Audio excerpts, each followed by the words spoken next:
Delicious, by the way.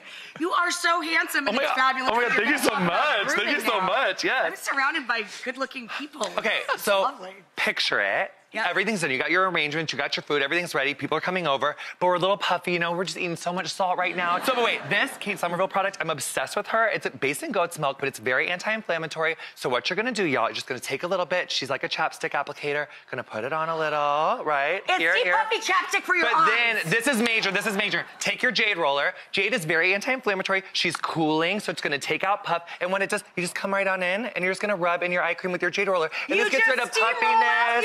Literally. Steamroll in your face. But this is like at $16 on Amazon or like $7. It's so affordable. And honestly, it gets rid of like tension. You can go here. Honestly, like it really does get rid of tension. It really depuffs your under back situation. You know, would it help if you put this in the freezer too? Like if you made this super cold? No, feel it to your skin. Oh, it's like it is It's like you don't have to. Jade is naturally cooling. It has cooling and balancing properties. So you really don't even have to. She's already cold. No, please do. Please do. Please do.